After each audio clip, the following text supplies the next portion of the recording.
la ville lumière et de l'éternel amour, je vous offre une nouvelle vidéo pour continuer le combat de la vie. Oh les cœurs, à cœur veillant, rien n'est impossible, chers amis.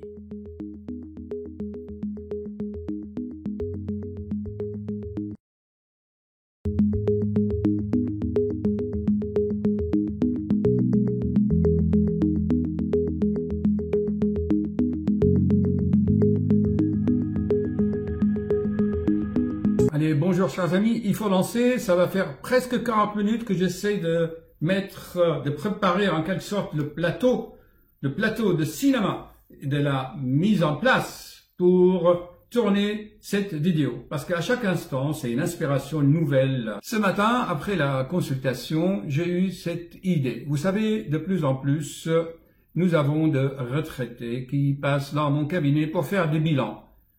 Et des contrôles, c'est normal, il vaut mieux prévenir que de guérir. Bien sûr, j'ai aussi des jeunes, je vous en parle souvent. Et pour les retraités, je leur dis, alors, qu'est-ce que vous faites de beau? Comment ça se passe votre retraite? Oh, je voyage, ils font des croisières, ils visitent des pays, ils partent en autocar, ils visitent quoi? Ils visitent des pays, vous voyez? Ils vont donc à l'extérieur d'eux-mêmes, alors que les questions essentielles demeurent sans réponse. Elle essaye, en quelque sorte, bien sûr, de passer du temps et de trouver un peu de bonheur dans ses voyages. Mais le voyage, c'est surtout, chers amis, c'est pour les jeunes. Les voyages forment la jeunesse. Mais, après 80 ans, vous trouvez ça comment? De prendre le car et faire 600 km pour être embarqué je ne sais pas où. Et quand je leur pose la question, est-ce que vous êtes tenté de faire le voyage intérieur, rentrer en vous-même et voir ce que vous pouvez découvrir puisque vous êtes le reflet du macrocosme et le monde c'est vous? Ah non, souvent des soucis.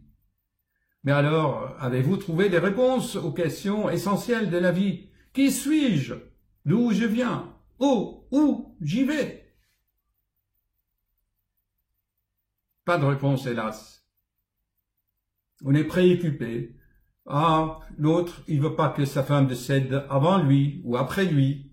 Chers amis, à votre avis, que devons-nous faire 10, 15, 20 ans avant de quitter ce monde? C'est le titre de la vidéo. Que feriez-vous si vous restez 20 ans en vie? Bien, pour cela, d'abord, on rentre en soi-même et on regarde un peu, on fait son marché, on va voir comment ils ont fait les autres. Je dis souvent aux patients, que pensez-vous des rois, par exemple? Prenons les pharaons d'Égypte. Qu'est-ce qu'ils faisaient 20 ou 15, 20 ans, 30 ans avant qu'ils quittent ce monde? Parce qu'ils le savaient. Leurs prêtres savaient, ils captaient. Je disais donc, chers amis, que les anciens le savaient. Ils construisaient quoi? Leurs tombeaux, des pyramides, les grandes pyramides d'Égypte. Ils se préparaient. Cependant, pour susciter la réflexion, je propose à ceux que, avant de quitter ce monde, au moins d'accéder à la connaissance. C'est quoi? Le but de la vie, c'est d'accéder à la connaissance. Depuis toujours, je viens de le dire, donc les anciens s'intéressaient à la parole qu'ils recevaient. Les esprits de leurs ancêtres qui les guidaient. Et puis il y a les envoyés, que eux, ils ont capté la parole.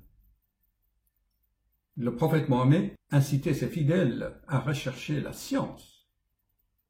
Et avant tout, il fallait demander la connaissance. Dans le Torah, pareil.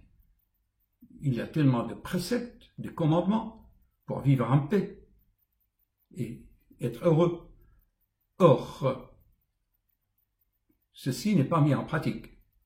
On lit la parole divine et puis on prend la fusée pour tuer, alors que la parole, dans les livres sacrés, dit « ne tue pas ». Tu ne tueras point. Or, ils lisent la parole, tu ne tueras point, après ils prennent la fusée pour tuer. Ce n'est pas mieux dans les autres religions. Au commencement était le verbe. Et qu'est-ce qu'on faisait? On s'entretuait. les horreurs de l'Inquisition. N'en parlons pas. On a massacré des peuples entiers au nom de sauveurs. Même dans certains pays, actuellement, ils ont reçu vraiment des perles. Et qu'est-ce qu'on fait? On s'entretue. En Inde, Krishna, l'enseignement de Krishna, d'une profondeur philosophique. Beaucoup de philosophes d'Occident sont allés étudier le Bhagavad Gita, les Vedanta ou les Védas, notamment Arthur Schopenhauer et plein d'autres. Nietzsche. Quant à l'enseignement de Bouddha, n'en parlons pas non plus. Regardez à Paris, on regarde le statut. Et puis en bas, on trinque, on boit, on fume, on kiffe. Certes, tout cela, je ne fais que rappeler. Alors, on a oublié beaucoup de choses. Hélas, la lutte pour la survie. Et pour payer ces factures, nous hypnotise l'esprit. Nous allons regarder, chers amis, la vidéo qui a été tournée. C'est juste pour donner une piste de réflexion et en citant l'exemple des rois et des pharaons d'Égypte et beaucoup d'autres, pour inciter plutôt au voyage intérieur, entrer en soi-même. Comment chacun doit trouver sa méthode par lui-même. Il n'a pas de recette. Et ne pas faire le jeu des agences de voyage et leurs croisières pour s'abêtir et gaspiller le peu de temps qui reste pour le travail sur soi. Je vous laisse avec la vidéo qui a été tournée. Merci.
Bonjour. Une petite vidéo en temps réel, comme on dit en live, c'est ça? Que feriez-vous, chers amis, si vous avez décrété qu'il vous reste 20 ans à vivre? Voilà, une charmante patiente de 72 ans. Madame, combien de temps vous voulez encore vivre? Normalement, on vit centenaire. Mais je ne veux pas. Mais elle ne veut pas. Pourquoi est-ce que vous ne voulez pas être centenaire? Parce que ma grand-mère est décédée à 103 ans. Et 103 ans, vous voyez. Et que c'était, qu'elle avait toute sa tête et qu'elle voilà. et que c'était pour elle terrible. Et j'ai pas envie de, ça ne sert à rien de vivre pour vivre. De vivre pour survivre ou vivre pour vivre.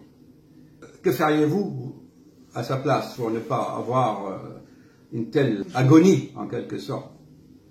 Je souhaite limiter mon temps de vie à un temps raisonnable où mon corps peut... Tout à l'heure, vous avez dit, vous suivez votre chemin de vie. Oui. Et pourquoi faire? Pour atteindre quel objectif? L'objectif, c'est pour grandir de l'intérieur. Spirituellement, vous voulez dire? Oui. Se connaître soi-même. C'est ça, exactement, et pour aider les autres aussi. Là, il ne faut jamais aider quelqu'un, chers amis, s'il ne vous demande pas de l'aide. Non, mais parce que si vous proposez votre aide comme ça, alors que l'autre n'a rien demandé... Bien sûr. Voilà. Bien sûr. Enfin, moi, cette question, je me la suis posée personnellement aussi. Hein. Voilà, ça bon, il y aura des coupures dans la vidéo. Moi, je pars de l'idée qu'il y a des gens intelligents où ces questions-là, l'être humain s'est les posé depuis longtemps, depuis des milliers d'années, même des grands rois, des princes. Prenons l'exemple des rois, par exemple, qu'ils soient français ou ailleurs, surtout les pharaons d'Égypte. Pareil, 20 ans avant de mourir, ils construisaient quoi? Ils faisaient quoi? Qu'est-ce qu'ils faisaient, les pharaons, les rois, avant de décéder, 20 ans, 15 ans, qu'est-ce qu'ils faisaient? Ils construisaient leur tombeau. Voilà, ils construisaient des pyramides. Les rois de France, pareil, ils choisissaient le sculpteur qui allait sculpter leur pierre tombale ou dans quelle basilique ils vont être enterrés, soit basilique Saint-Denis ou je sais pas quoi. Ils se battaient pour ça, hein, pour leur... Alors, qu'est-ce que vous en pensez de ça? Ah ouais, ça y est, moi, mon caveau, il est prêt. Le caveau est prêt. J'ai ma place dans Donc, mon pendant 20 ans, on se prépare pour partir, quoi, le voyage de départ. Non, pas du tout. Je vais vivre, intelligemment. C'est-à-dire que je veux faire, je ne veux pas être simplement dans le faire, je veux être dans l'être. Dans l'avoir, vous voulez dire, dans l'acquisition des biens. J'ai dit, je ne veux pas être dans le oui, dans le faire. Parce que les femmes, en général, étant donné qu'ils portent des enfants, ils doivent toujours bouger. Donc, bouger, c'est dans la femme. Elle veut toujours bouger. Donc, c'est dans le faire. Vous voulez être dans la réflexion? Dans l'être. Être comment? Dans une meilleure connaissance de soi pour rechercher des réponses spirituelles à ma recherche. Allez, un exemple d'une question pour avoir une réponse que vous voulez à quoi, par exemple? Un exemple, et puis on va finir la vidéo là-dessus. Par exemple, je vais dire comme en parle beaucoup Frédéric Lenoir, dans la recherche de la vraie joie, la joie intérieure. Ah, la joie. Vous connaissez qui c'est qui a écrit Jesus ist meine Freude, Jésus est ma joie. Qui c'est qui a écrit ça? Je sais pas, Jésus est ma joie. C'est Bach. Oui, il y a Bach qui a écrit. Il y a Bach qui a écrit des choses comme ça.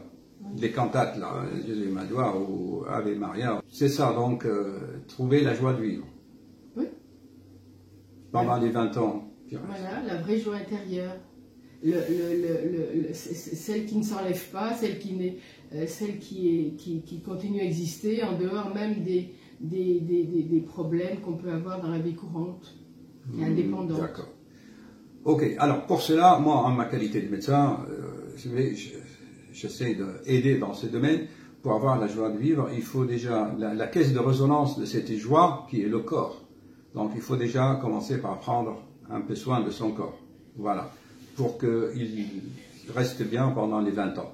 Alors, dans le cas de cette patiente, c'est la prévention. D'abord, elle a un xanthelasma, et le xanthelasma, c'est la partie apparente de l'iceberg. C'est rien de cholestérol dans le sang. Il faut traiter le cholestérol.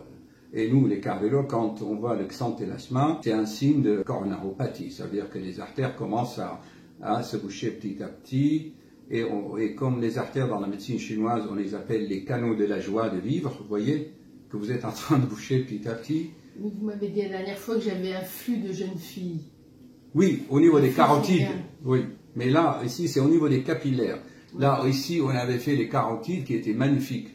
Mais au niveau des artères de la joie, les micro-artères coronaires de 1 mm, le xanthelasma, elle n'aime pas trop. Ensuite, elle a une toux rebelle qui n'arrive pas à guérir et elle a conclu que c'est la pollution de Paris.